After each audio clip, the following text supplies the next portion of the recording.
નમસ્કાર વિદ્યાર્થી મિત્રો આજે આપણે આ વિડીયોની અંદર ધોરણ 7 વિષય વિજ્ઞાન સ્વઅધ્યયન પોથીનો પાઠ નંબર 9 ગતિ અને સમયની વાત કરવાના છીએ। તો મિત્રો અહીંયા સ્વઅધ્યયન પોથી વિષય વિજ્ઞાન અને ધોરણ 7 નો પાઠ નંબર 9 નું સંપૂર્ણ સોલ્યુશન છે। મિત્રો આ રીતનું એમનું સંપૂર્ણ સોલ્યુશન છે। આવા સોલ્યુશન મેળવવા માટે આપણી ચેનલને સબસ્ક્રાઇબ કરો અને આ વિડીયો તમારા મિત્રો સાથે શેર કરો। બીજું કે મિત્રો આપણી યુટ્યુબ ચેનલ પર ધોરણ 7 ના સ્વઅધ્યયન પોથીના દરેક વિષયના સોલ્યુશન મૂકેલા છે, જે તમને મારી યુટ્યુબ ચેનલના પ્લેલિસ્ટમાંથી મળી જશે। તો મિત્રો આપણે શરૂ કરીએ ધોરણ 7 વિષય વિજ્ઞાન સ્વઅધ્યયન પોથીનો પાઠ નંબર 9 ગતિ અને સમય। તો પ્રશ્ન પહેલો છે, આપણે વિકલ્પ સામે ખરાની નિશાની કરવાની છે, યોગ્ય વિકલ્પ સામે। એમાં પહેલું, કયો વિકલ્પ સમયના માપન સાથે સંકળાયેલ નથી? તો એમાં લંબાઈ આવશે। બીજું, જો નિશ્ચિત અંતર માટે સમય ઘટાડવામાં આવે તો ઝડપ વધે છે। ત્યાર પછી ત્રીજું છે, જો નિશ્ચિત સમય માટે અંતર વધારવામાં આવે તો ઝડપ વધે છે। ચોથું, બુજોએ પોતાની બાઇકમાં કાપેલું અંતર શાની મદદથી જોઈ શકે? તો સ્પીડોમીટર આવે છે। ત્યાર પછી નીચેનામાંથી કયો અંતર વિરુદ્ધ સમયનો આલેખ નિયમિત ગતિનું સૂચન કરે છે? તો અહીંયા ત્રીજા નંબરનો આલેખ છે, એમાં રાઈટ કરવાનું થશે। પછી આવર્તકાળ એ કઈ રાશિનું સૂચન કરે છે? તો એમાં સમયમાં છે, રાઈટ કરવાનું થશે। ત્યાર પછી નીચેની ખાલી જગ્યા પૂરો। એમાં સાતમું, ઓડોમીટર એ અંતર માપવાનું સાધન છે। 1 માઇક્રોસેકન્ડ બરાબર 10⁻6 સેકન્ડ। 1 નેનો સેકન્ડ બરાબર 10⁻9 સેકન્ડ। 10મું, ઝડપ માપવા માટેના સાધનને સ્પીડોમીટર કહે છે। 11મું, અંતર બરાબર ઝડપ ગુણ્યા સમય। તો આ રીતની મિત્રો ખાલી જગ્યા થશે। ત્યાર પછી નીચેના પ્રશ્નોના માગ્યા મુજબ જવાબ આપો। એમાં 12મું, એક કારની ઝડપ 60 કિમી પ્રતિ કલાક છે, તો તેણે 20 મિનિટમાં સરેરાશ કેટલું અંતર કાપ્યું હશે? એક કારની ઝડપ 60 કિલોમીટર પ્રતિ કલાક છે, તો તેણે 20 મિનિટમાં 20 કિલોમીટર પ્રતિ કલાક જેટલું અંતર કાપ્યું હશે। 13મું છે, એક બસ દ્વારા કપાયેલ અંતર અને સમયનો ગુણોત્તર 40 કિમી પ્રતિ કલાક છે, તો 40 કિમી પ્રતિ કલાક શું છે? તો એનો જવાબ થશે, બસ 1 કલાકમાં 40 કિલોમીટર અંતર કાપે છે। ત્યાર પછી મિત્રો અહીંયા છે મિત્રો એક ભૂલ થઈ ગઈ છે।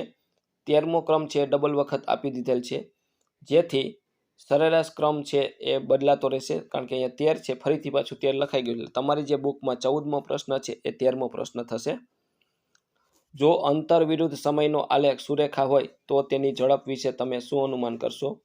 જો અંતર વિરુદ્ધ સમયનો આલેખ સુરેખ હોય તો તે પદાર્થ નિયમિત ગતિ કરે છે તેમ કહેવાય। ત્યાર પછી 14મો એટલે તમારી બુકમાં 15મો થશે, પદાર્થની ઝડપ માપવા કઈ બે રાશિ વિશે માહિતી મેળવવી જરૂરી છે? પદાર્થની ઝડપ માપવા અંતર અને સમય વિશે માહિતી મેળવવી જરૂરી થશે। ત્યાર પછી 15મું છે, નીચે મુજબ જો અંતર વિરુદ્ધ સમયનો આલેખ એ સમયની અક્ષને સમાંતર મળે તો તેની ઝડપ વિશે તમે શું કહી શકશો? તો આપેલ પદાર્થ સ્થિર અવસ્થામાં છે। પછી 16મું, નીચે આપેલ જગ્યામાં સાદું લોલક એક દોલન પૂર્ણ કરે તે દરમિયાન તે ગોળાની જુદી જુદી સ્થિતિ દર્શાવેલી આકૃતિ દોરો। તો આ રીતની તમારે મિત્રો આકૃતિ દોરવાની થશે। 17મું, રમેશ શાળાએ આવવા 5 કિમી અંતર કાપવા 30 મિનિટ લે છે, જ્યારે અશોક તેટલું જ અંતર કાપવા 45 મિનિટ લે છે, તો કોની ઝડપ વધુ કહેવાય? અશોક કરતાં રમેશની ઝડપ વધુ કહેવાય। રમેશ કરતાં અશોક શાળાએ આવવા 15 મિનિટ જેટલી સમય વધુ લે છે।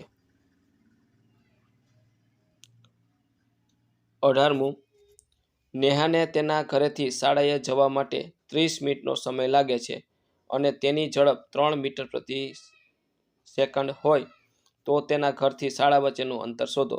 તો સમય 30 મિનિટ એટલે આપણે સેકન્ડમાં ફેરવીએ તો 30 ગુણ્યા 60 એટલે સેકન્ડ થશે।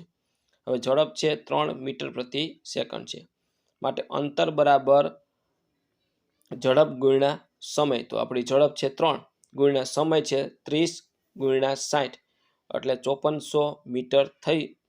તો એને આપણે કિલોમીટરમાં ફેરવીએ તો 5 કિમી અને 400 મીટર થશે. ત્યાર પછી 19મું છે, પ્રિયા 100 કિમીનું અંતર કાપવા માટે 50 મિનિટનો સમય લે છે. રિયા 50 કિમી અંતર કાપવા માટે 25 મિનિટ લે તો કોની ઝડપ વધુ? તો પ્રિયાની ઝડપ બરાબર અંતરના છેદમાં સમય 100 ભાગ્યા 50 એટલે 2 કિલોમીટર પ્રતિ મિનિટ. અને રિયાની ઝડપ, તો કે ઝડપ બરાબર અંતર ભાગ્યા સમય 50 ભાગ્યા 25 એટલે 2 કિલોમીટર પ્રતિ મિનિટ. તેથી પ્રિયા અને રિયાની ઝડપ બંને સમાન થાય. 20મું, એક લોલક 80 દોલન પૂર્ણ કરવા માટે 140 સેકન્ડ લે છે. તો આ લોલકનો આવર્તકાળ શોધો. આવર્તકાળ બરાબર 140 ભાગ્યા 80 એટલે 7 ગુણ્યા 20 અને 4 ગુણ્યા 20, 20 ઉડશે એટલે 7/4 સેકન્ડ. ત્યાર પછી 21મું આવે છે, એક સ્કૂલ દ્વારા યોજાયેલ એક દિવસીય પ્રવાસમાં બસ દ્વારા દર 2 કલાકે કપાયેલ કિલોમીટરની માહિતી આપેલ છે. તો સમય વિરુદ્ધ અંતરનો આલેખ તૈયાર કરો. આલેખ કેવી ગતિ સૂચવશે? તો મિત્રો અહીંયા આપણે એનો આલેખ દોરવાનો છે. અહીંયા તમને જે માપ આપ્યા છે એના આધારે આપણે આલેખ દોરશું. તો આ રીતનો તમારે મિત્રો આલેખ દોરવાનો થશે. આ રીતનો તમારી બુકમાં આલેખ આવશે. 10, 12, 14 જે કંઈ છે એના અંતર મૂકવાના થશે અને પ્રમાણ માપ લખવાનું થશે. ત્યાર પછી 22મો છે, એક ટ્રેન સુરતથી અમદાવાદની મુસાફરી કરે છે. તે દરમિયાન દર 1 કલાકની વચ્ચે સરેરાશ ઝડપ નીચેના કોષ્ટકમાં આપી છે. તો સમય અને અંતરનો આલેખ દોરો અને નીચેના પ્રશ્નોના જવાબ આપો. તો અહીંયા તમારે મિત્રો આ રીતનો તમારે આલેખ દોરવાનો છે. પ્રમાણ માપ થશે આ રીતનો પ્રમાણ માપ અને આ રીતનો તમારે આલેખ દોરવાનો થશે. અહીંયા સંપૂર્ણ આલેખ દેખાય છે આ રીતનો. આ રીતનો આલેખ થઈ જાય ત્યાર પછી આપણે પ્રશ્નના જવાબ લખવાના છે. ટ્રેન સૌથી વધુ અંતર કયા સમયગાળા દરમિયાન કાપશે? તો 2 થી 3 કલાક દરમિયાન. ટ્રેને 4 કલાકની મુસાફરી પૂર્ણ કરી હશે ત્યારે તેણે કુલ કેટલું અંતર કાપ્યું હશે? તો 190 કિમી પ્રતિ કલાક. તો મિત્રો આ તો આપણું ધોરણ 7 વિષય વિજ્ઞાન સ્વઅધ્યયન પોથીનો પાઠ નંબર 9નું સંપૂર્ણ સોલ્યુશન જોયું. મિત્રો આવા જ સોલ્યુશન મેળવવા આપણી ચેનલને સબસ્ક્રાઇબ કરો અને આ વિડીયો તમારા મિત્રો સાથે શેર કરો. બીજું કે મિત્રો આપણી યુટ્યુબ ચેનલ પર ધોરણ 7ના દરેક વિષયના સ્વઅધ્યયન પોથીના સોલ્યુશન મૂકેલા છે જે તમને મારી યુટ્યુબ ચેનલના પ્લેલિસ્ટમાંથી મળી જશે.